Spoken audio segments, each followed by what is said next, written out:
Welcome to Tikvah Radio Show, The Sound of Hope. I'm Liliana Inez, your host. Someone once said that God speaks to people in different ways. Did you ever have dreams, visions, or a special experience in which you felt God was speaking to you? The Torah tells us that Abraham, Jacob, and many others heard and experienced God. Does Adonai speak to people like that nowadays? On Tikvah Radio, we interview people who have had an encounter with the God of Israel, a special experience. Some have even had personal miracles, and all have found the Messiah of Israel. Stay tuned to Tikvah Radio Show and hear an amazing story of someone who was encountered by God. Today our guest is Sally Klein O'Connor. Sally is a singer, songwriter, storyteller, a wife, and a mom to her 3 daughters. She and her husband, Michael, have written many songs about how God comes to meet hurting people right where they are. Welcome to Tikvah Radio Show, Sally. So glad to have you here with us. Thanks so much, Liliana. It's good to be here. All right. So, Sally, you're a native of Los Angeles, California. Can you tell us a little bit about your childhood and upbringing? What was it like? Well, yeah, I can say a little bit about it. Like you said, I'm a native. I was born and raised in Los Angeles. Although in the first few years I lived in an area of Los Angeles, a predominantly Jewish area, the Fairfax district. And, it was kind of a very close-knit little community. Everybody knew everybody's business. And, I was part of a few kids on the block that participated in my mom's fairy tale plays in the summertime, and that was a big memory for me. That sounds neat. Every kid on the block. I'm sorry, what? That sounds really neat. Sounds like fun. Awesome. Yeah, it was. It was a blast, actually, but it was also kind of telling in some ways. My little brother was the elf or dwarf, and my older sister, she was the wicked witch. All the time. She was always the wicked witch and the evil queen, and I was the princess, and I was always the princess too. And I really enjoyed being the princess. I think, that was something sweet in my life, and I think that there are moments in our lives, no matter what we've been through, that are particularly tender and meaningful to us. And that was really something very meaningful. And looking back at it, I see it as a token of grace, really, that God gave me that. Because things changed very much in my life from that perspective. But while we were at the Fairfax, while we were living in the house in the Fairfax district, life was generally very sweet, and there was no conflict that I was aware of, and I had friends, and overall it was pretty pleasant. When I was about 8 years old, we moved. My dad was a florist, and so we moved into Studio City, which was just developing. It was on the other side of the hills and in the valley. And got this really beautiful house at a very good deal, and so we moved, But it was a very different community, and I think that my parents really didn't factor any of that in. We had a lot harder time making friends. My brother and I. My sister had already left the house, and I remember when I was walking down the street one day. Soon after we moved, a man had his dog out, and I was a big animal lover at the time. I mean, I had a couple of mutts, at home, and this guy had a German Shepherd, and, I asked all the appropriate questions, was your dog safe and all that kind of stuff, and he was not quite honest. Wow. I think he wanted to believe better about his dog. But his dog had a history that, of course, I knew nothing about, nipping, at some of the kids and even biting on a finger. Wow. And I didn't know any of that. And his dog had hormone shots the day before, and of course I didn't know that either. So it wasn't a good setup, but I didn't know that. You know, you walk into a situation, you don't know all the lay of the land, you know. Yeah, and you're just a child, so on top of that. So I bent down to pet the dog, and in a moment, he ripped my face open on the right cheek from the corner of my eye to the corner of my mouth. Wow. And and you know, it was pretty horrific. Yeah. I mean, I didn't see it. You know, I was laying on a cot when my mom came to see me, but the face, you know, that she, you know, the look on her face told me that it was, I mean, she turned white as a sheet. And can imagine. so it took about 100 stitches to sew up my face. And then it took about a month for me to heal enough to go back to this brand new school for me. And it didn't look pretty. I mean, you know, the scar pulled on my eye and it pulled on my mouth, and it was very red. And kids are kids, you know, and I walked in and they gave me a brand new name. They gave me the name Scarface. Wow. And I think we so underestimate the power of words, even as believers, because we forget that God created with words. He could have created any way he wanted, but he chose to create with words. And we're in his image. And we also, as James says in the scripture, the tongue has the power of life and death. Yeah. You know, life and death are in the tongue, the power of it. Mm-hmm. And so these kids began to speak Scarface to me. Yeah. And I would look in the mirror and I would see the truth as I perceived it of what they were saying. There, in fact, was a scar on my face. And I was no longer Cinderella or Sleeping Beauty or Snow White or, you know, all of that was over. That was history, you know. And now I was a Scarface. And, you know, when you're little, you know, I mean, I remember kind of struggling against what they said for a very short time, and then just coming to accept it and believe it was the truth of my existence. And, you know, there are properties to names like that. And the properties, of course, to Scarface were like, you know, the word ugly, you know. So to me, I thought of myself as ugly. I thought of myself as not valuable, as, you know, unworthy of attention or, you know, later on of love. I thought of myself as a loner, because why would anybody want to be my friend? And in fact, no one was my friend for the rest of my elementary school years. So it was really a very difficult thing for me, and it hammered it into my soul in such a way that it shaped the way I saw myself as I grew into young adulthood. And it shaped the way I saw the world. It filtered everything I saw and everyone I met. And I remember being, you know, at the drugstore with my mom or the grocery store with my mom as still little, you know, 8, 9, or 10, you know. Mm-hmm. And, you know, I'd hear one of my classmates in another aisle, and I would hide. You know, I would just hide. Yeah. And I can still remember, like, one of their parents just looking at me, looking at my face, and with this look on their face, you know.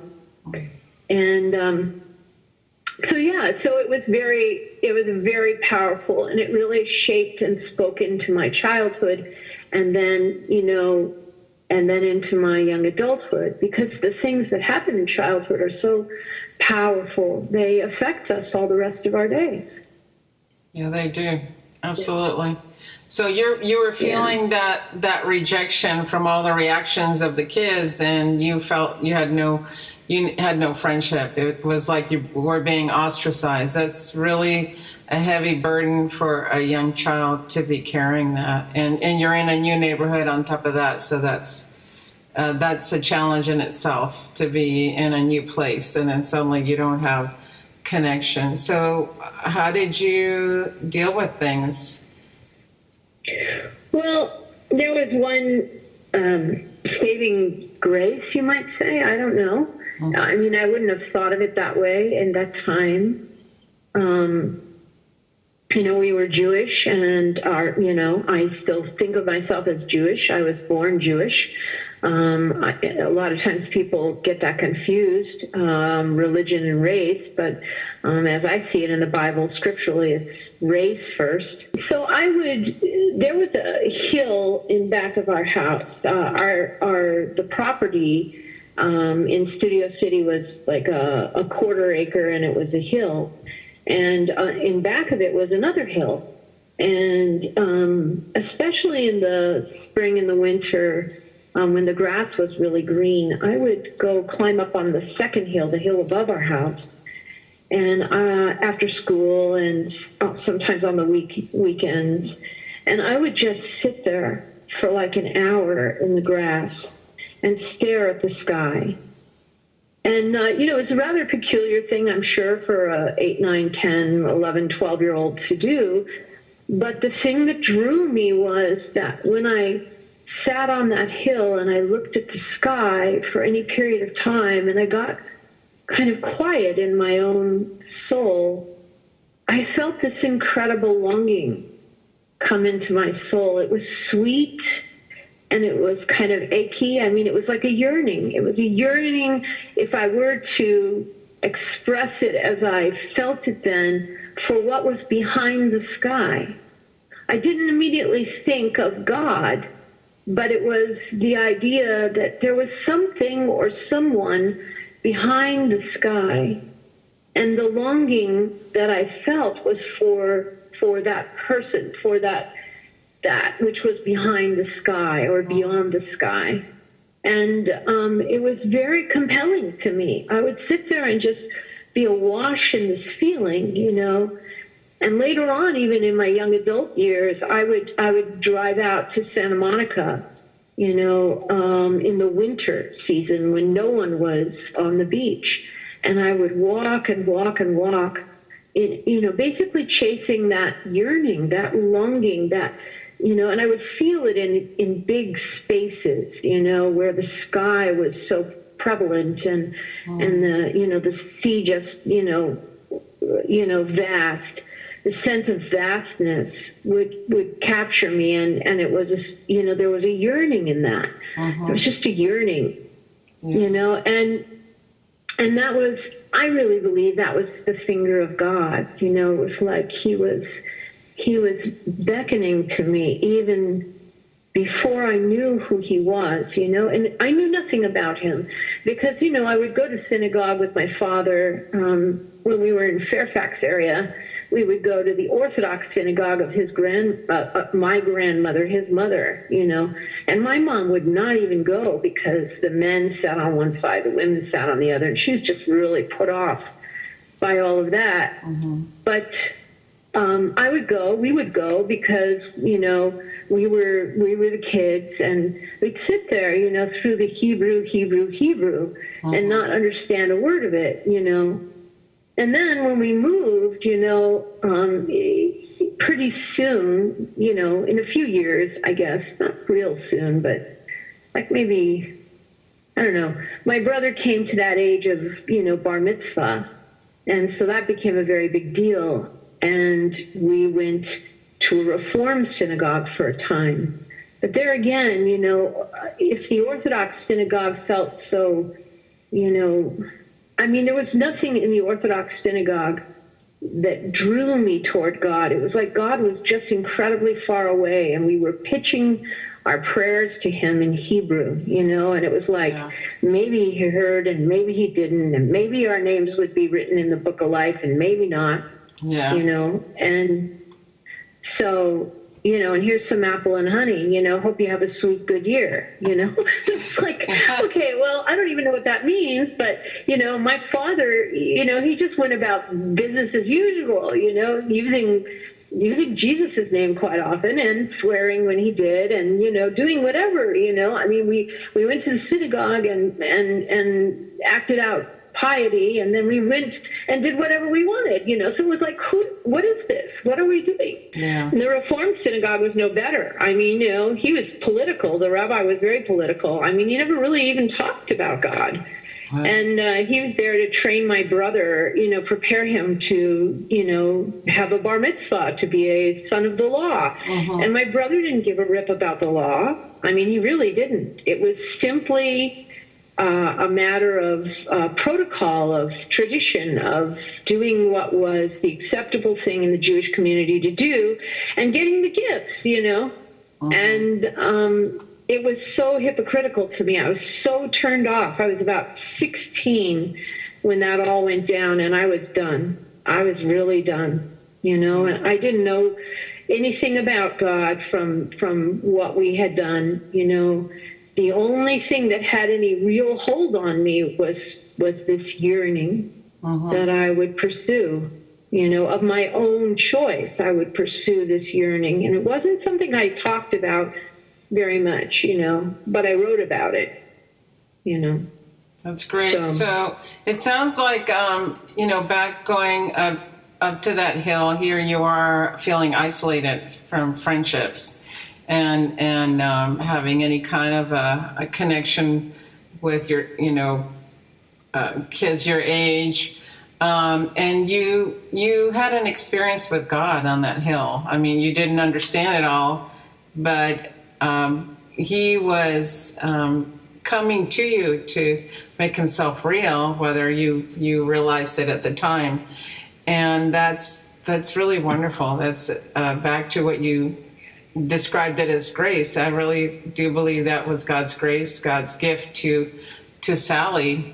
Yeah, I really see it that way. And I see it now as the first in a series of times he reached out into my life in profound ways before I came to faith.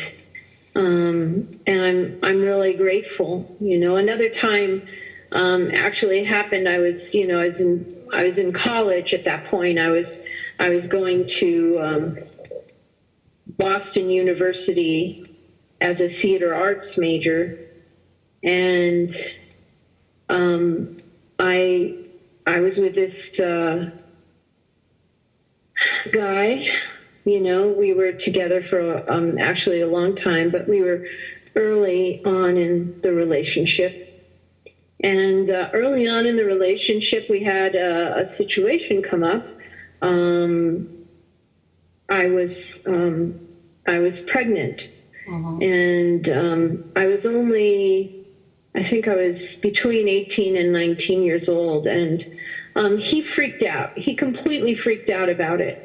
My thought was to give birth, but because, I had, I loved him, and I thought that because I loved him, I wanted to give birth, even if I had to give the child up for adoption, but he was unwilling. He was completely unwilling, and he was falling to pieces in front of my eyes, and he was older than me, about 5 years older than me, and the situation became really untenable. And I remember going to the abortion clinic. It was a free clinic at the time, and they checked my urine like 6 times. Wow. And they, felt me, and every time it was positive, and they felt, and said, oh yeah, you're 6 weeks gone. And they did everything but a blood test. And they were, convinced that, I was pregnant, and I was convinced I was, and I could feel, that it was so. And I remember the night before I agreed to this abortion, I remember sitting out on a fire escape in Beacon Hill and just, I didn't believe in God. I didn't think I believed in God, but I cried out to God. And I just said, because I felt completely suicidal. I felt like I just wanted to end my life at that point, but I just cried out to God, and I said, if there's any way to spare this life, if there's any way that you could just take this life, and I don't care what I go through, but if you could spare this life in any way, God, if you hear me at all, I'm just basically crying out to you, asking you, to to remove this life from me, and that it would have no harm done to it, and that, that whatever I go through, I don't care, I mean, and that, kind of praying really desperately and just out of my gut, because I was in so much pain about it. Yeah. And I went, and they checked me again, urine test and felt and all of that. And I went through the whole thing. And I went through a 2-hour counsel session where they tried to talk me into saying, yes, I want it, or no, I don't want it. And I said, I don't want it, but I don't see any other way right now. And so eventually, we did this. And when it was all said and done, all that had come out was tissue. There was no baby. And wow. I don't know, I don't really know the whole story. I don't really know what happened there. But to me, it was a miracle. And it really was a cause for awe in me. My boyfriend was just relieved. But me, I was just like, I knew what I had prayed that night, Yeah. and it was very sobering to me. It was like, you answered my prayer. I had to go through this. Wow. And every bit of it, I was not spared in any way. But in the end, all they got was just regular tissue out of me. There was nothing there. Wow. And so it was very sobering to me. And I thought about God very deeply for a little bit, for a season, but it didn't stay with me, but it was like, something's real here, Wow. So, and that's part of why when I ended up pregnant again at 23, there was no way I was going to do an abortion. There was no way on earth. It was like, no, I'm going to have this child and I'm going to give her up, for adoption. I am not going down that road ever again. Oh. And, and it was really significant. And in giving her up, my birth daughter, I really felt like, again, a more subtle, but a real sense that God was in this, that this was something that he was in, even though, again, I still didn't know him. And I was very angry at the idea of God at that point and considered myself an atheist. But there was this moment there of giving this child up and saying, I won't take her life from her, and I want her to live, and I want her to flourish, and I have no tools to do that. I have no tools right now. I'm in a very dark place, and I want her to live, and I want her to flourish. And no matter what happens, I want that for her. And I felt like God was so in that, even though my mom was against me on that. My older sister even called me up and said, it's like you're taking poison to yourself, and she regretted saying that. But it was like, what are you saying? You don't even know what's going on here, but it was really the rightest thing I could do at that time. And I really felt that inside of myself. And I think there's so many ways that God reaches out to us in our lives. And C.S. Lewis said this very well. He made the point that when you come to faith in the Lord, you look back and you see that your whole life is filled with these places where God was reaching out for you. He was reaching for you. He was drawing you. He was giving you grace. He was helping you through the moment. You begin to see that, And if your heart is hard, then you see the void of it. You see nothing of God in that. You feel only what He never did for you. He doesn't exist. It's like the point of view opens you up to one point of view or another. I mean, your perspective. I'm not saying that right, but you know what I mean. Yeah, I understand what you're saying. You were aware of God when you had your child, and you knew that you needed to give her a chance to have a life, which is awesome. So many people don't feel like they have a choice, but there is a choice, and there's people out there that can have children, and would be really blessed to have a child, and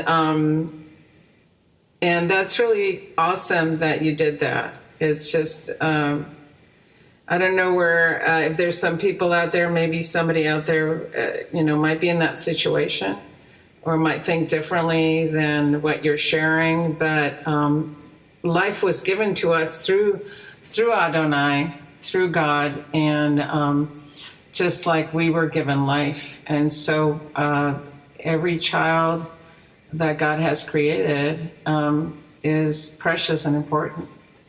And you really knew that in your heart, even if you couldn't put words to it. You understood that this child needed to have a chance to live and flourish, like you put it.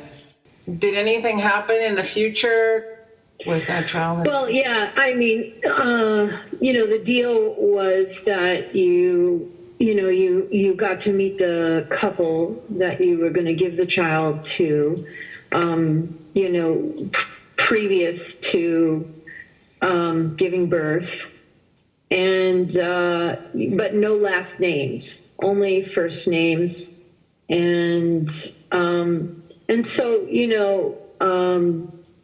my boyfriend at the time was involved in this also, and he wrote a letter to our birth daughter, and I wrote a song for our birth daughter, and we put it in a kind of time capsule for like when she turned 18, and if she wanted to know, what this was about. And so I didn't know if she would ever want to contact us. But at a certain point in my life, after I'd come to faith in Yeshua, actually, many years after I'd come to faith in Yeshua, I was at a point of great loss. Both my parents had died in the same year. Wow. And I was in a lot of pain. Oh, that's heavy. Yeah, and I wanted to know what happened to her. The adoptive parents had been kind enough to give us her name, the name that they gave her, the first name, only the first name, and a picture of her at a year old, and so I kept that in my wallet and everything, and but I wanted to know if she might want contact, and so she was of age, and I wrote to Vista Del Mar. I knew she had been adopted. We interviewed the couple that adopted her, and because my boyfriend was a singer, also Jewish, he's a cantorial soloist at the time, and wow. we both expected that she would have a lot of music in her. And as it turned out, the couple that we interviewed, the husband had been a bass player for Billy Joel at one point, and that was very meaningful to us. And then the wife was a school teacher, and we thought that was also really, really good. And they were a very warm couple, and they came to my bedside actually after she was born and before they picked her up, and the wife did something really very brave, I felt, and I still do. And she basically, they had no children. She had, they couldn't have children, and they were getting older. And she said, "You can do this. You can keep her. You can raise her. You can do this." And I looked at her, and that was kind of my God moment. And I just went, "No, I really can't. I really can't. And you need to take her." And it was really a powerful exchange between the two of us. And so when I wrote to her parents and also to her, and I said in my letter, I explained my journey, and I said, among other things, I told them that, the history of cancer and, various things in our family. And then I said, I came to faith in Yeshua, and I explained that. And I said, I know that's difficult. You're all Jewish. I said, but this was my journey, and I came to this place of recognizing that God is real, very real, and wants, relationship with us through his son, the Messiah. And so they had that information. And anyway, the daughter, my birth daughter, she wanted to connect with me, and she gave permission for connection. And when they gave me her information, they told me her last name. And there's a term in Hebrew, a word, besheret, and it means meant to be. And when they told me her last name, I just fell apart. I just cried and cried. Her last name is the same as my maiden name. It's spelled the same way, Klein, Klein. Wow. And I was just like, what so what powerful. in the world? Yeah. It sounds like something God would do. Yeah. That's amazing. And so it just really, really and then, awesome. that was the biggest thing to me. And the second biggest thing was, she's a singer. Of course she's a singer. Of course she's a singer. So anyway, we had the blessing of meeting a few times, but it was the first meeting that was an incredible gift. And it was so meaningful to me and so powerful to me, and it's so filled with the grace of God that I basically had to put the brakes on the meeting after about 4 hours with her and say, I don't think I can take any more. Wow. It was just so profound to me. It just went to the bone and core of my being, it was not only her, it was just the goodness of God in allowing me to see her. Can you share, when did you start realizing that Yeshua could possibly be the Jewish Messiah? When did your journey to faith in him start? Well, it started with a lot of anger. I was in college, and before, actually between those two pregnancies, really, my brother died. And I had just left Boston University after 2 years there and transferred to Berklee College of Music, recognizing that music was really my stronger calling. I didn't think of it as calling, but, the draw that I had was toward music stronger.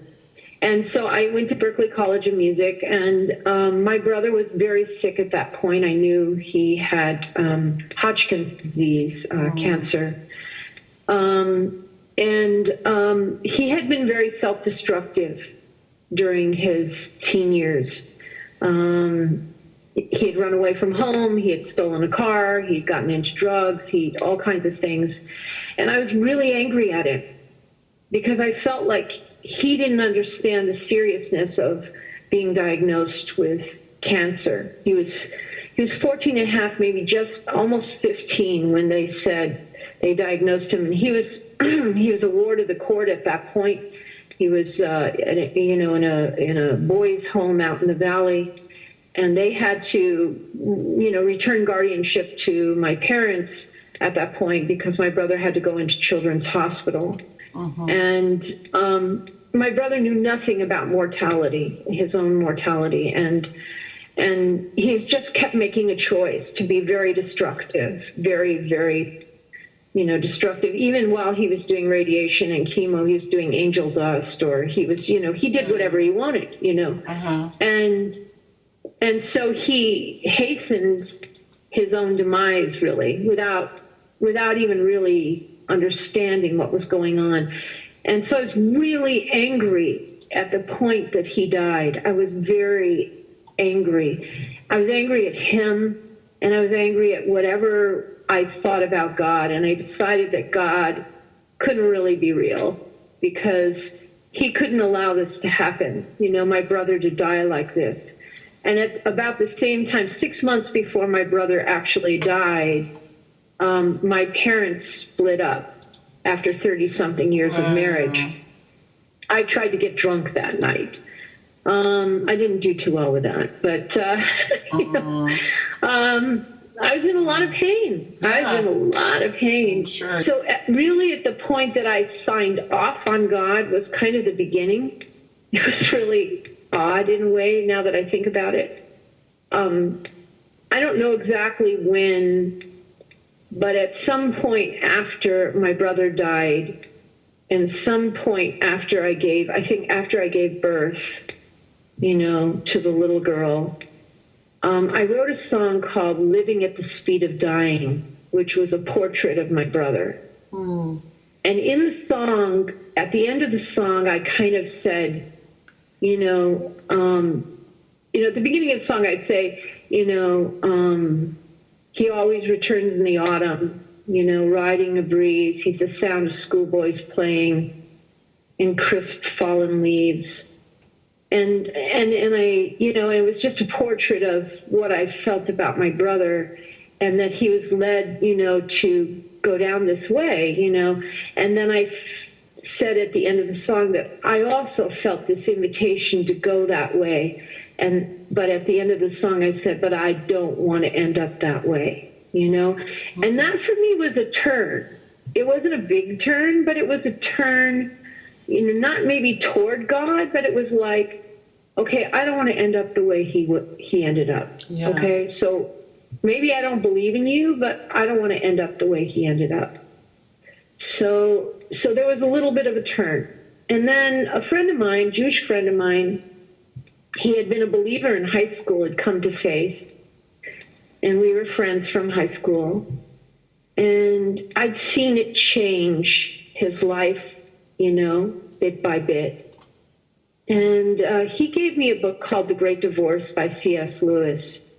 And in The Great Divorce, there are various characters who are offered the opportunity to see God and to choose heaven. They are initially bussed in from hell. Okay, it's an allegory, it's fantasy, whatever. But it, you know, and each character, one after the other, you know, with one exception, basically damns himself to hell, you know, and it's, you know, you watch it happen. You watch them talk themselves out of it or argue or whatever. Anyway, one particular character really scared me, and I felt like convicted, basically. I wouldn't have used that word, but I was worried. I was haunted by this character because he's offered the chance to just walk over and see God. There's no argument. There's no, you know, it's like he's either there or he isn't. So why wouldn't you do that? I mean, you have eternity. Why would you not do that? Did you not come up here to do that? And the man just completely argues himself out of going to see God. And I was like, I wouldn't do that. I kept telling myself, I wouldn't do that. I wouldn't do that. I would go see God. And it was like, would you? You know, because I was a very big person for argument at that time. Yeah. You know, I would get into argument all the time. And so that was very haunting to me. And then 2 years later, an ex-boyfriend of mine who had come to faith, who was also Jewish, gave me Mere Christianity by C.S. Lewis. And because it was by C.S. Lewis, I thought, okay, I'll give this a chance. Because I had started to soften a little. But I still saw myself as an atheist. And Mere Christianity brought me to a crisis point. You know, at the end of the book, the book started exactly where I was. It argued the whole business of why is there a right and a wrong? Why do we appeal to some sort of fairness that we all feel in any culture? You know, that we have some kind of standard of fairness as if that exists. You know, why do we do that?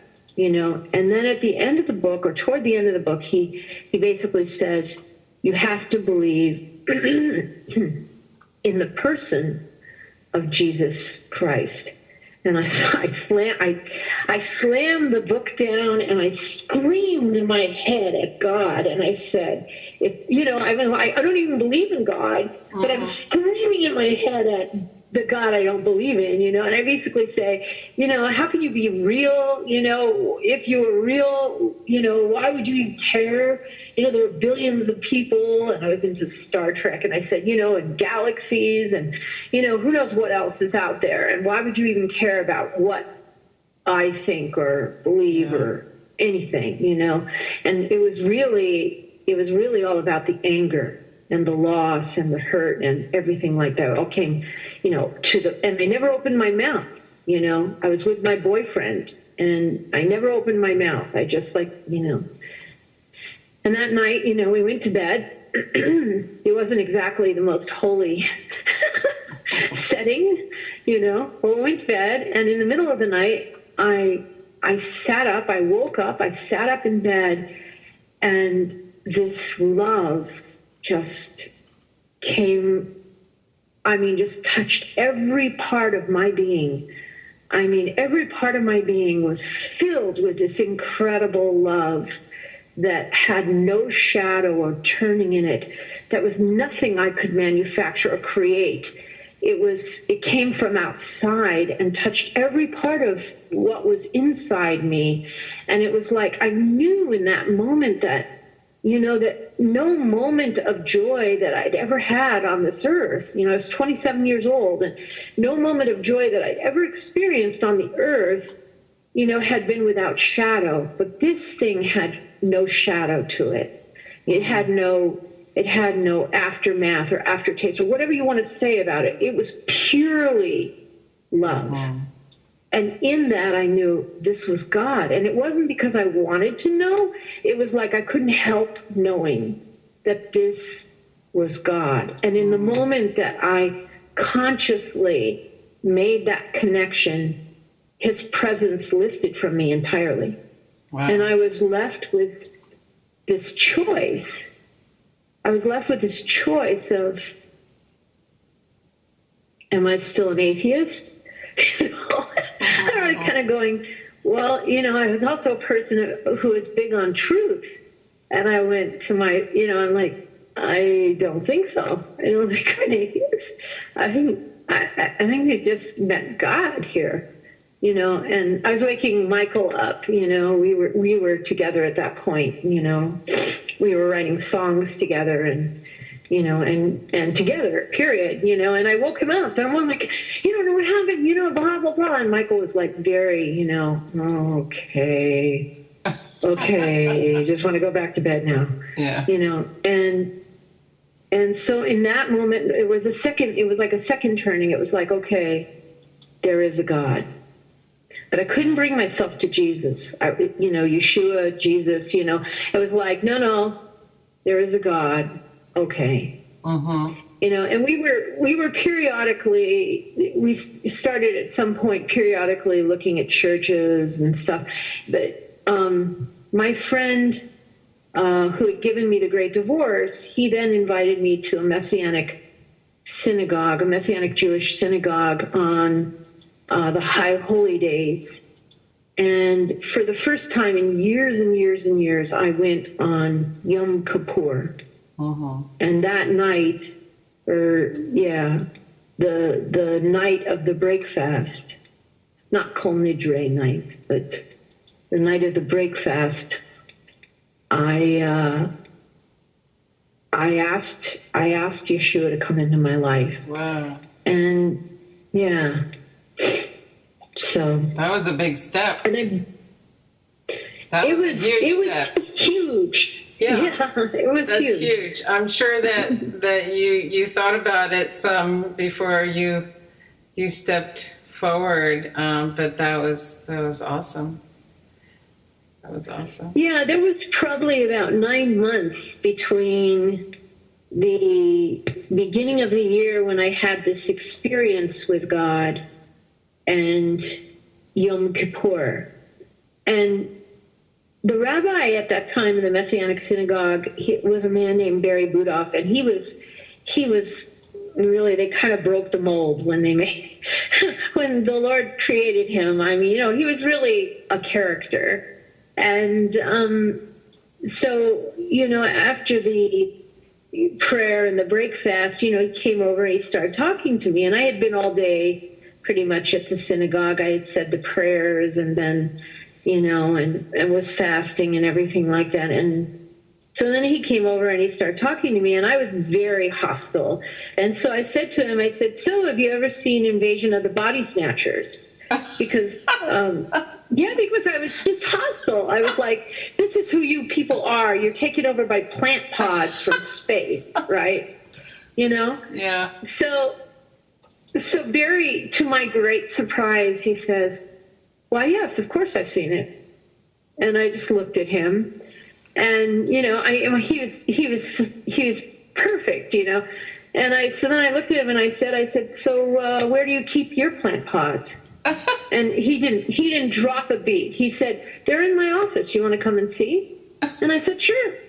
And it was just that simple. And Ross, my friend, who had brought me to the synagogue, he's with me, and he's following me into the office, and he's crying. And I looked at Ross and I said, really, there's nothing to cry about, okay? Nothing's happening here as we go into the office, But Barry was, he was really, just spectacularly God's man in that moment, because, he didn't push in any place. He asked me a very simple question. He said, so do you think you've lived a good life? And, do you think you've done well with your life so far? And I was like, no. And he says, well, do you believe that Yeshua died for your sins and rose again, was resurrected? And I said, I don't know. I said, I don't know. And he said, would you like to believe? Which was very, very unconventional, but was so perfect. And I said, maybe I do. And he said, well, you want to pray with me? And I said, okay. And so I prayed with him, and then I prayed with him to ask Yeshua into my life and all of that. And then, went out and shared it with one person in the congregation. Didn't feel very real. That's the truth. And then we were driving back. The synagogue was in Beverly Hills, and we were driving back, and we came across Mulholland Drive, which is the top of the hills that divide the valley from the Beverly Hills and all of that area. And I asked Ross to stop the car, and I got out, and I said, I want to know you. I really want to know you. I want to know you, and I want you in my life if you really are who you say you are. And that was the beginning for me. That's amazing. That's awesome. That's something between you and him. You did the prayer, but then you got out of the car, and it was just you and God. It was between you and God, and that's what it comes down to. How did you feel after receiving Messiah in your heart? I fell in love, like many people say. It didn't happen immediately because there was a lot of crisis going on around me. But I was surprised that there was just this love in my heart for him. And I remember saying to Michael, we were hanging out together, and we were driving up to see a friend of his who's actually a Mormon. We were driving up to, along 101, and it was really a beautiful day. And I just turned to Michael and I said, I love God so much.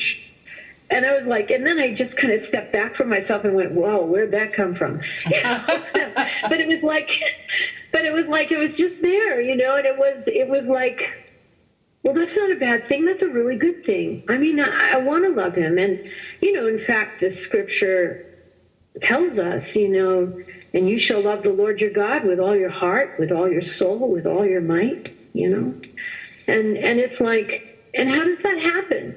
Well, I think it really happens from him, that we connect to him, and he puts a love in our hearts for him, because it's not an earthly love. It's a love that comes from God, that we give to God, give back to God.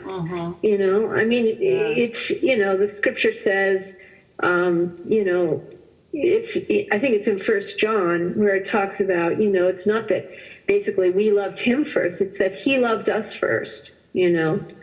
And so he loves us, and that love penetrates our hearts to the degree that we feel love in return, you know, and we do, and we can all of a sudden truly love him with all our heart and soul and mind and strength in every pore. And, you know, I mean, I'm not saying consistently, but there is that in us that loves him with everything we are. Yeah. You know?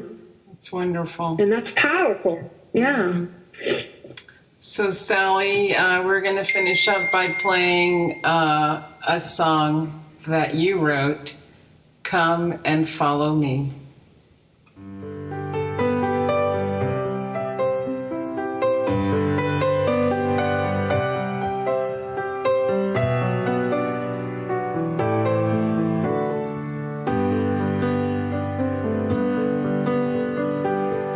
Has the world disappointed you? All your hopes and dreams falling through? I'm calling you, come and follow me. Though your heart has cried endlessly, lay your net aside, leave the sea. Now you're free to come and follow me.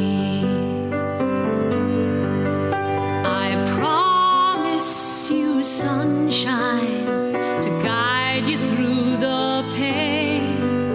You'll see my best colors every time it rains. There's a rocky road up ahead. Drop your load and I'll be your bed. I'll cover you and others who follow me. Break my bread tonight when you sup. Drink the wine and I'll fill you up. Take from my cup the strength you need to follow me.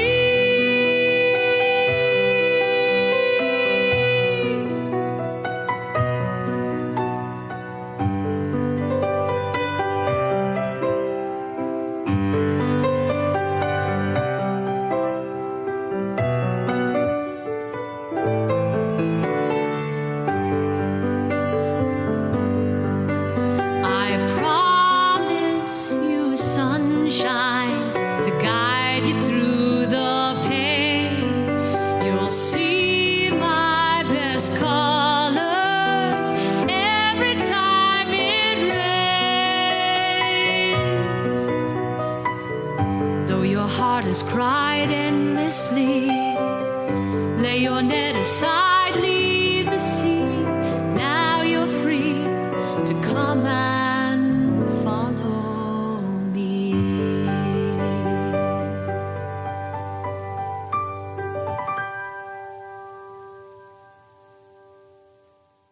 Thank you for listening to Tikvah Radio Show, the voice of hope. If you have been blessed by this program and want to join us in sharing with others the hope of Yeshua HaMashiach, a gift of any amount will be appreciated. You can donate and contact us on our website at tikvahradio.com. Once again, that's TIKVAH radio.com. Thank you for joining us, and God bless.